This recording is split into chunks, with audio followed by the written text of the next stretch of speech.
Welcome to this week's edition of Flashback Friday, your opportunity to get some good review by listening to episodes from the past that Jason has handpicked to help you today in the present and propel you into the future. Enjoy. This show is produced by the Hartman Media Company. For more information and links to all our great podcasts, visit hartmanmedia.com.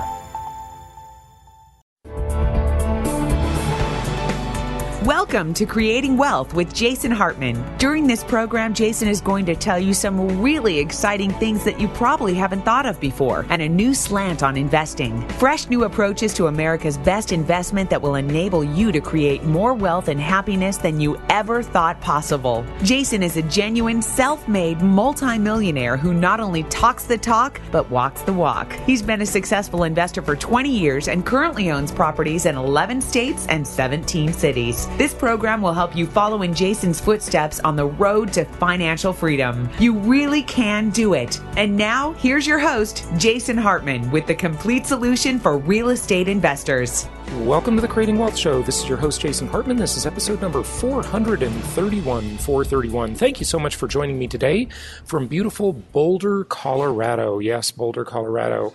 I've spent the past few days in Denver at an entrepreneur's mastermind meeting, and it's just been so valuable. You know, I tell you, this concept that I guess Napoleon Hill was really the first to originate, if not probably just promulgate. He probably got it from somebody else. But the idea of masterminding in these mastermind groups, and I've really been doing it a lot lately for the past 2 years, it's just been incredibly valuable to me.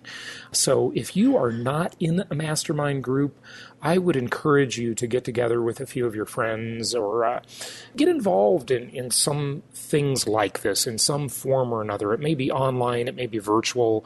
I've been planning to start a mastermind group myself for real estate investors and real estate entrepreneurs for about 1.5 to 2 years now, and I'm going to announce that pretty soon. I've been working on it, and if you have any feedback, I'd love to hear from you as listeners and clients. You know, what your ideas and what your feedback on that subject is. Would love to hear from you. Our guest today will be Consuelo Mack, and she just did an awesome interview where we talked about the American Renaissance, and I think you'll really enjoy that. You've, I'm sure, heard her name. She's a very well-known financial news anchor and reporter, and she's host of WealthTrack on PBS right now, and her career has spanned quite a while, and she's done quite a lot of great things. And one of the things she talks about in this interview you're about to hear, what one of her friends called their favorite emerging market, and that is the Midwest. As if it's a country, an emerging market, you know, that's commonly referred to as a country or a continental region, like someone might say that about, you know, Eastern Europe is their favorite emerging market, or Africa or something like that, right?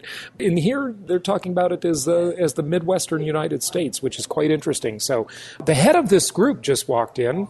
I tell you, with this mastermind group, it is amazing to me, and as we talk to Consuelo Mack today about the American Renaissance, it is amazing how bright these young people are. So I just talked to the head of this group. His name is Dimitri, and I had him on one of my other shows on Speaking of Wealth. And this group, called Next, is for entrepreneurs who are 25 and under. They've got businesses that are profitable. They're doing over 6 figures annually. And it is just amazing to me how bright some of these kids are. And, you know, I'm going to call them kids because they're Generation Y. They're the millennial generation. As mismanaged as our government is in the United States and governments around the world, I've said it before, you know, technology could save us all. We're seeing it here. I'll give you an example of a conversation. Dimitri mentioned that I should meet one of the kids last night, and this guy is 19 years old, and he is creating software that goes with the Apple Watch.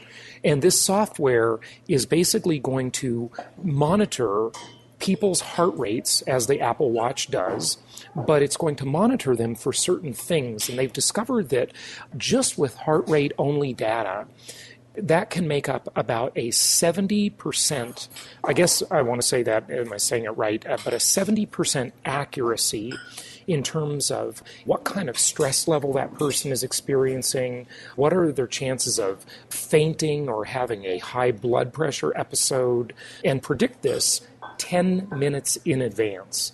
So I mean, we're just going to be blown away. The amazing technology that is on the horizon, it's just incredible. And I think America is at the center of a lot of this because of the individualistic, that rugged individual type mentality that the country is sort of based on. You know, there's certainly a lot of other innovation around the world, no question.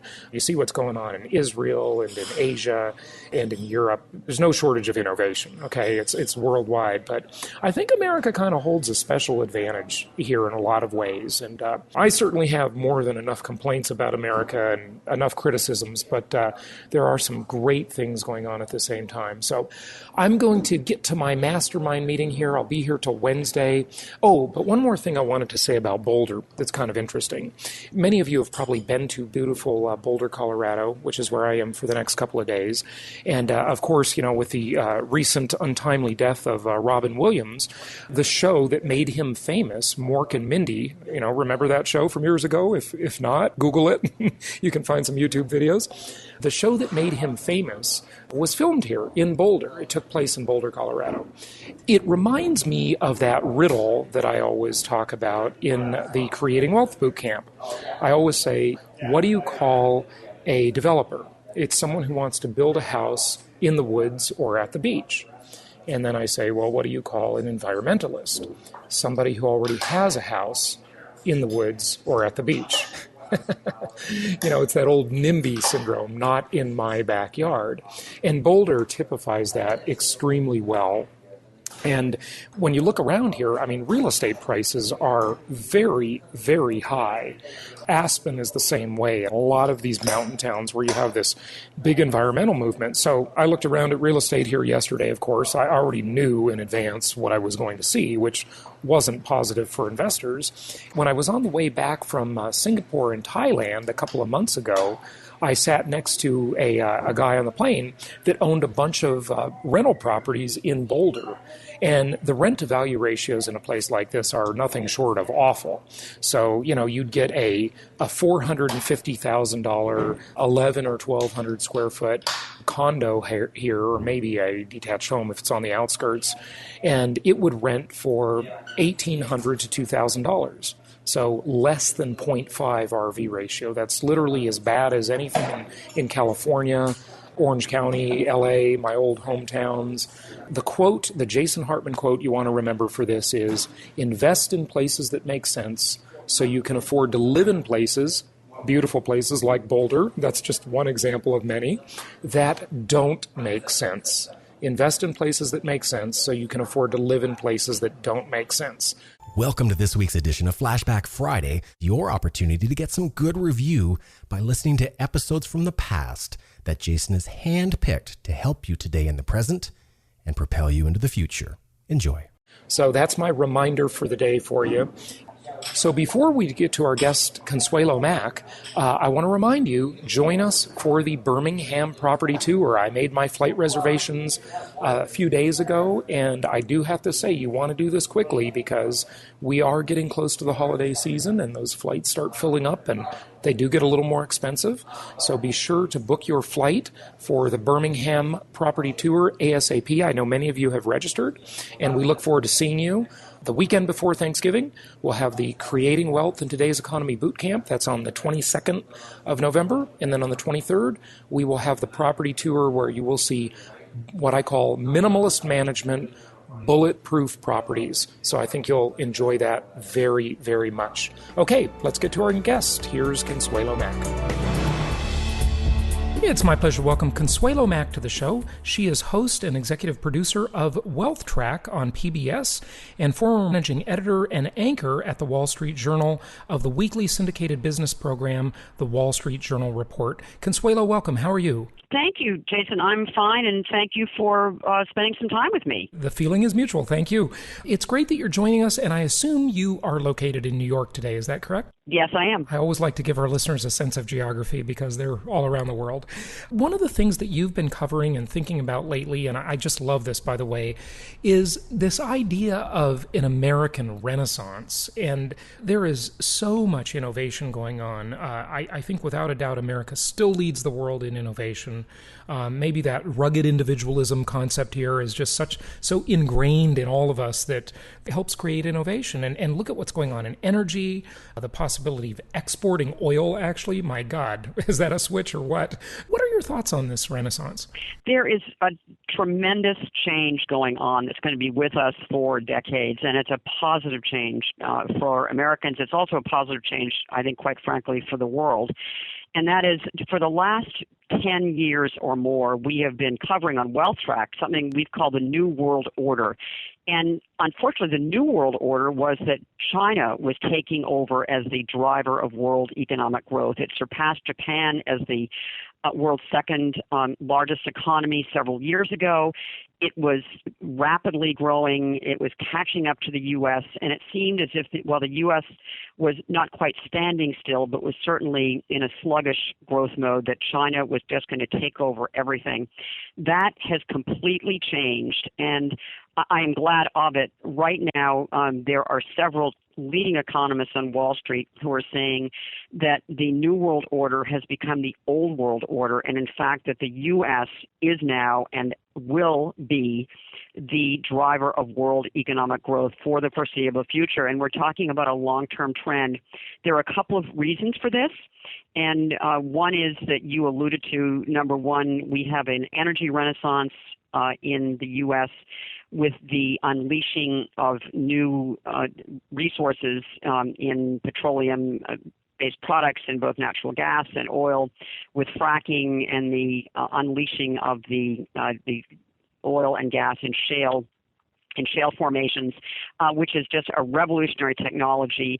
And what it means is that the U.S. is now in a position where it actually can export oil and gas, and it's also in a position where it is becoming the world's leading producer of petroleum products and surpassing Saudi Arabia even. So this is a tremendous advantage for the U.S., both from a national security point of view, but also from an economic point of view, because it means that that fossil fuels, whether we like it or not, are still 99% of the energy source for the U.S. and basically almost for the world.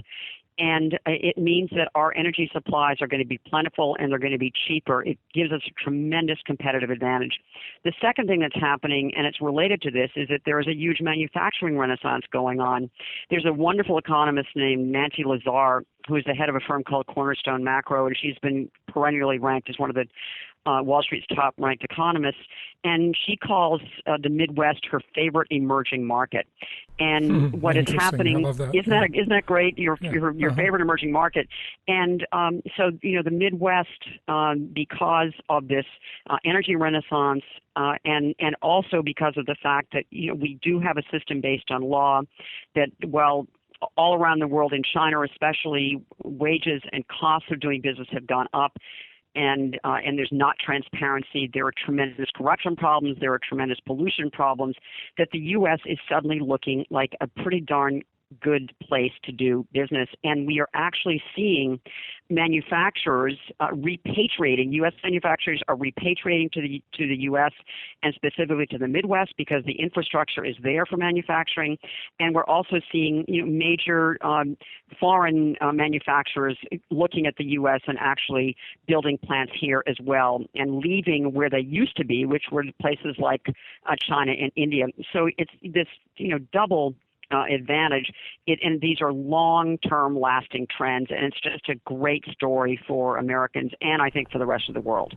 And when you look at the technology side, two things that I think correlate pretty well with what you were just talking about is, how we can, we think at least, we can look forward to a world of declining energy prices amazingly, okay? And if it's amazing. It's like a huge tax cut. It's very stimulative for consumers and business. No question about it. And I think it was Lockheed that announced that new breakthrough in fusion technology. That could be very exciting. I'm not sure who it was. But anyway, the idea of fusing atoms together rather than splitting them to make power, which is clean, no waste, much more portable, unlimited, amazing opportunities. It is amazing. There's another facet of this as well, and in the U.S. regaining the role of the leader in world economic growth and power. And that is the fact that we are looking at our economy. I know that a lot of investors are very concerned about what's going on in China, that it's slowing, and also what's going on in Europe. And Europe could possibly be entering another recession. But even in a very globalized economy, which we are in, the U.S. Is still 70%, more than 70% of GDP is consumer-based. So it's the U.S. consumer really that drives our economy, and we only depend on 14% of GDP is due to exports. So in fact, there is a decoupling that has gone on as well. There is a fear that the rest of the world is going to drag down the U.S. And again, because our economy is so strong and because our economy is so insulated with the consumer being the primary driver of the U.S. economy, that in fact we will not be affected as much as one would have thought. And that's another tremendous positive, that we can be an independently strong economy regardless of some problems that are going on in other parts of the world. Okay, so what you're saying is that when you talk about that decoupling, because so many people as recently as just a few years ago were talking about the decoupling of China from the U.S. as if that would hurt us, and now you just see how the tables have just totally turned. It's really an amazing thing, you know. And they were talking about how, you know, China's not going to buy our bonds. They have great reasons for all of that. Okay, I would not blame China for a moment, but the fact is, we are their customer, and they are dependent on us just intrinsically. And, you know, I think this kind of trade is good because it will lessen the chances of war, and, you know, people aren't going to drop bombs on their own customers, hopefully, and their own vendors. Now the decoupling, the thought is that it's the other direction. China has not so far, even though globalization, the experts say, has lifted maybe 275 to 300 million people out of poverty. That's great. But they're still not making the median household income in the U.S., which is about $52,000 a year, I believe. They cannot create their own consumer base. They're just a long way away from that, I think. Yes, they are. And one of the problems that China has had is it has two kinds of bubbles going on. It's got an investment bubble and a credit bubble. We have gone through a very painful period of restructuring our financial system, as you know. I mean, the banks are still suffering from that, but they're stronger. Their capital base is stronger than it's been in decades. And China is overinvested. It overbuilt. It overlent, and so now it's going to have to go through its own restructuring period, and it's going to be very painful, and it's going to mean that their growth is going to slow, and that means, of course, that their personal income is going to slow. So again, they're on a slower growth track, even though they're growing faster than we are. 6.5%, 7% GDP growth versus our 2.5%, 3.5% possibly next year. But we have a much, much bigger economy and a much healthier economy, and they're starting from a much smaller base. So the tables have turned. They really have, and it's to the benefit of the U.S. Yeah, well, that's a good point too. When you start from a smaller base, it's easy to have big numbers. Absolutely, it's much harder to get a giant corporation, which is really all a country is. It's just like a big company or a giant ship to turn, okay, and to make surprising gains. And they have to grow faster because of the size of their population and the threat of civil unrest with the Communist Party. So they are very, very concerned about that over there. So, and rightfully so. But the other thing you didn't mention about China, the other bubble that I believe they have is a major demographic bubble coming their way. Populations depend on an influx of young people, either through birth or immigration.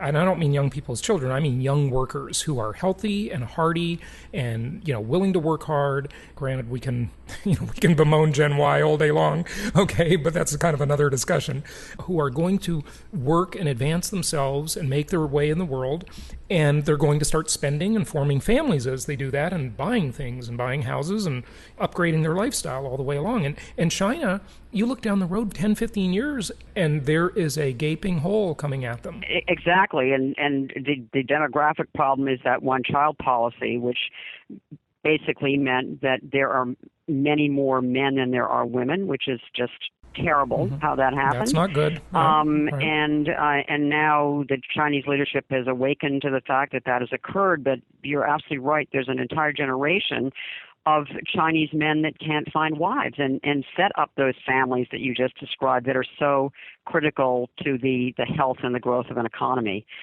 that's a big problem for them that's looming. There's no question about it. Yeah, absolutely. Okay, so other parts of the American Renaissance, if you will, energy, Right, the manufacturing, the energy, and one of the things I know that you specialize in real estate, and there's a multiplier effect with these energy jobs and the manufacturing jobs, is that for every manufacturing job or energy job that's created, they create 3 to 4 more jobs at least. And we're seeing just a resurgence and a revitalization community by community, because what it means is that they need services and they need homes and they need schools. They increase the tax base. So there is an incredible multiplier effect that's going on with this manufacturing energy renaissance as well. That is a slow, as Nancy Lazar from Cornerstone Macro said, it's slow, but slow is good because it's sustainable. So we're going to see this kind of multiplier effect in communities all over the country, especially in the Midwest. But it's a very positive, creating better paying jobs and actually creating employment in manufacturing for the first time in 30 years. We're actually seeing sustained employment increases in manufacturing. One of my favorite authors is Chris Anderson, who has Wired magazine, and he's written, I think, 3 books, and his last one is entitled Makers. And he talks about 3D printing and how that will start onshoring manufacturing back to the U.S. And I think he makes a pretty good argument for it. Of course, this won't be mass manufacturing. 3D printers aren't likely to be building iPhones anytime soon. But, Apple did move the iPad manufacturing back, or at least they're in the process of it, I guess. When a Chinese worker gets paid pennies on the dollar versus an American worker, for any company to actually bring that manufacturing back here, first I think, it's got to just be a payola political thing, a gesture of goodwill or something. It's not. No, they're coming back here because it's very competitive, and the ease of doing business. I think that there's a list. I'm trying to remember. It's one of the world organizations does an ease of doing business list every year, and in the U.S. it is ranked number 4 for the ease of doing business by a whole bunch of criteria, and China is ranked number 79. So I'm wondering what 1, 2, and 3 are, if you remember. I don't. It's probably one of the Scandinavian countries, but it's probably Singapore. Who knows? I think Singapore is number 1.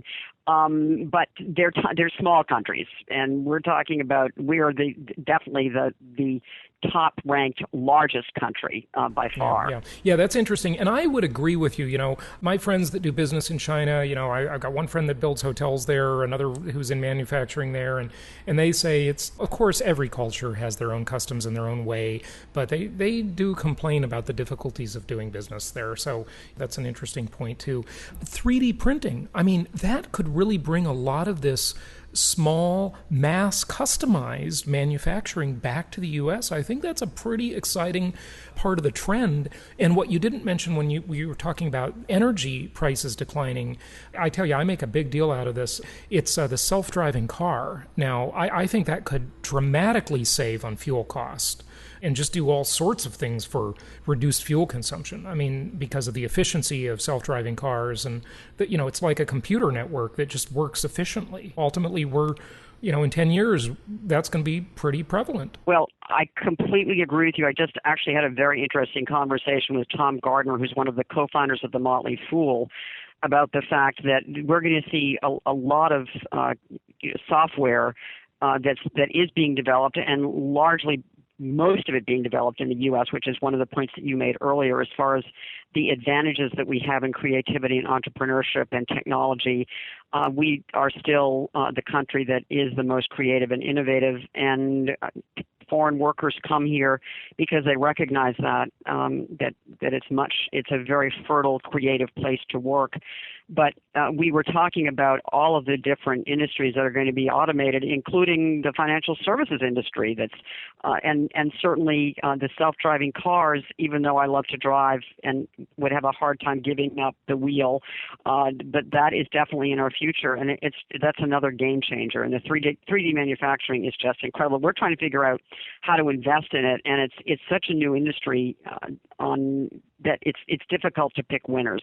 but I think it's just going to be huge. I do too. It really is. Okay, so what else? Are there any other components of this renaissance that you see? And geographically, you think the Midwest will be the biggest beneficiary, it sounds like, the emerging country of the Midwest, right? Yes.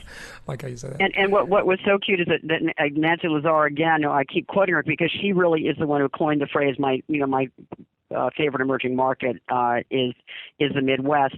It is from Michigan, Flint, Michigan initially, and she said what's happening in the Rust Belt. And again, it's because they have the infrastructure, they have old factories that can be restored, they have the transportation hubs, the rails, and the road systems that trucks can come in and out of, and they've got the energy supply that and the wiring for factories. So that's why that's that's the place kind of where this is starting. And of course, we've got the energy renaissance that is happening in North Dakota, especially. It's also happening in Texas. So there are, those are the areas where we're finding these new the new energy supplies. And I just actually looked, Jason, and it's the World Bank that ranks countries every year in their ease of doing business. And it's based on qualities like the ease of starting a business, obtaining credit and construction permits, getting electricity, registering property, taxes, investor protections, and contract enforcement. And the U.S. Is number 4, and China is ranked. And I got the China ranking wrong. It's lower than what I thought it was. China is actually ranked number 96. So the U.S. has tremendous advantages in that respect as well. Just anything else you'd like people to know, what else you're working on? I know you had, maybe one or two other things that you were really excited about and really engaged in now. Right. Well, you are the real estate expert. I am not. But one of the things that I think is intriguing on WealthTrack, and many of our guests who are basically the best in the business as far as being investors and with proven track records and long-term track records of success and also financial thought leaders. I mean, one of the main themes that we have on WealthTrack, and that they do too, is how important it is to be well diversified in your investments. And real estate is a very important part of one's investment portfolio. And most of us own our own homes, and so we have a domestic real estate portfolio that's right there, right off the bat, and it's probably one of our, if not our largest investment. But where most of us don't have any exposure is in foreign real estate, and everyone is basically going global if they're investing in bonds, if they're investing in stocks. International stocks are an important part of everyone's portfolio, and international real estate is too, because real estate is an aspiration around the world. Everyone wants to own a piece of property, and it's the world population is growing. And yes, China, I would not buy real estate in China because I don't trust the Chinese government and the protections that they afford. But there are other areas in Asia where real estate investing, their contracts are honored, and there is a legal system, and there are protections for private property. So that's one of the kind of the fun ideas, is when you ask anyone how much foreign real estate do you own, everyone always says zero.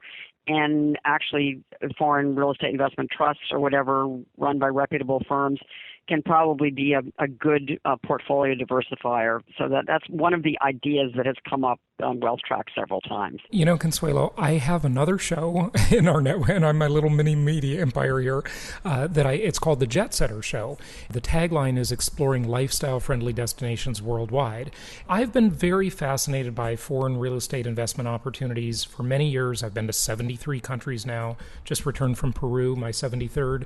I'm always looking at deals in these markets, and I gotta tell you, I just don't see it. The good old U.S., the infrastructure, the rule of law, the fact that we have a multiple listing service, that is a huge deal other countries don't have. We can really understand values here. In other countries, you don't know. I mean, everything is just so fragmented. I would agree with you completely as far as residential real estate. I think commercial real estate, and again, I would only go with a firm that has a tremendous amount of experience in commercial foreign real estate. And there are such people and there are such firms. But I agree with you as far as if you're talking about residential real estate, I think that's a whole other ballgame. And I would never get involved either, because you never know what the rules are and what insider deals there are and how the community is going to treat you. And I completely agree with you there. Right. Yeah, no question about it. And the other thing I've found is that the infrastructure in terms of the mortgage markets, they're so much more mature in the United States. And really real estate has been subsidized by the government since the Great Depression here. So, if you're mad about government handouts and you don't like Obama and so forth, then go and get your own handout and invest in U.S. real estate, because it's basically subsidized. Yeah, absolutely. I agree with you there, and I really do. And I would defer to you and your expertise in real estate, because it is not my expertise by any means. But I think it was Will Rogers who said, though, buy land, they're not making any more of it. So, there's something to be said for that, no matter where it is. I would agree with you. Well, if you have time, just anything else you're really engaged in right. about your website? I just think that one other area that is very hot right now on Wall Street is something called alternative investments. And alternative investments mean that they're investments that basically are non-correlated with the stock market, and therefore if the stock market goes up, they tend to go down or be flat. When the stock market goes down, they tend to hold their value or go up. And of course, traditional alternative investments are things like gold, which is an insurance policy against extreme outcomes, as we call it, and probably that everyone should own a little tiny bit of. And there's a great ETF, an exchange traded fund called GLD is a symbol for gold, and that's probably, it owns bullion, and that's probably a good little insurance policy that can be in a tiny portion of everyone's portfolio. But the alternative investment space is becoming very hot. A lot of Wall Street firms are introducing mutual funds. They're called liquid alternatives because you can trade them in a mutual fund, whereas in a hedge fund, they're not transparent. There are very onerous restrictions as to when you invest in them and when you can get out of them. They're only for wealthy individuals or institutions, whereas these liquid alternative investments are mutual funds that are hedge funds but in a mutual fund form. And I guess I would just caution they're interesting, and after the financial crisis, they generated a lot of interest because portfolios that were stock-centric suffered greatly, and so everyone was looking for a way to diversify. But I would just they're interesting to look at. They're interesting to talk to these alternative investments and the mutual funds about with your financial advisors. But I would be leery of many of them because a lot of them are run by people who have not run alternative investment portfolios, hedge funds before, and they tend to have high fees as well. So it's a hot area, but it's one that I would approach with some caution. That's good. Good advice. Let caution be the word on Wall Street always, and when right. investing in anything, be cautious because, as they say, a fool and his money are soon parted, right? So don't be that fool. Exactly. Yeah. Good stuff. Well, Consuelo, give out your website if you would, and tell people where they can learn more about you. Oh, sure. It is www.wealthtrack.com. And we have, the interviews, all of the interviews that we've done over the last 10 years. We're now in our 10th year on public television, and we tend to interview guests that do not appear on other television programs, rarely do interviews, and we are very careful about who we have on, and we vet them. They've got to be the best in the business and respected by their peers and have terrific track records and have integrity, and we have to like them. So WealthTrack.com is a good resource for long-term investors, and that's what we're trying to do is build wealth over the long term. Excellent point. Yeah, I love your work. Keep up the good work, and thank you so much for joining us today. Thank you, Jason. You too. Take care. I've never really thought of Jason as subversive, but I just found out that's what Wall Street considers him to be. Really? Now, how is that possible at all? Simple. Wall Street believes that real estate investors are dangerous to their schemes because the dirty truth about income property is that it actually works in real life. I know. I mean, how many people do you know, not including insiders, who created wealth with stocks, bonds, and mutual funds? Those options are for people who only want to pretend they're getting ahead. Stocks and other non-direct traded assets are a losing game for most people. The typical scenario is you make a little, you lose a little, and spin your wheels for decades.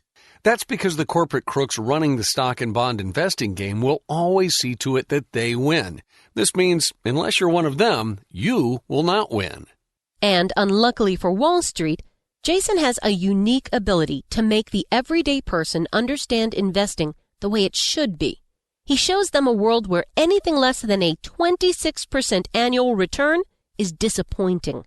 Yep, and that's why Jason offers a one-book set on creating wealth that comes with 20 digital download audios.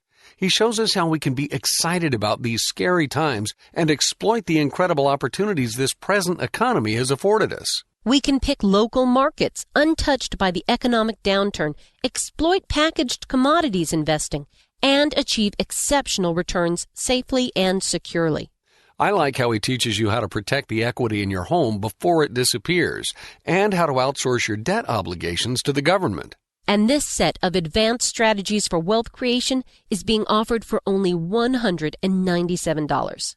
To get your Creating Wealth Encyclopedia Book 1, complete with over 20 hours of audio, go to jasonhartman.com/store.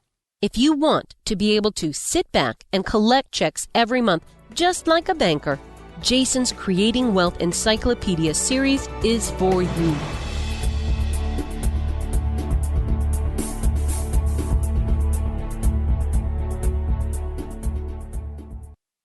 This show is produced by the Hartman Media Company, all rights reserved.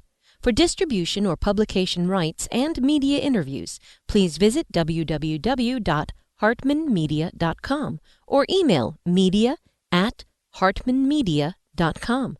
Nothing on this show should be considered specific personal or professional advice. Please consult an appropriate tax, legal, real estate, or business professional for individualized advice. Opinions of guests are their own, and the host is acting on behalf of Platinum Properties Investor Network, Inc. exclusively.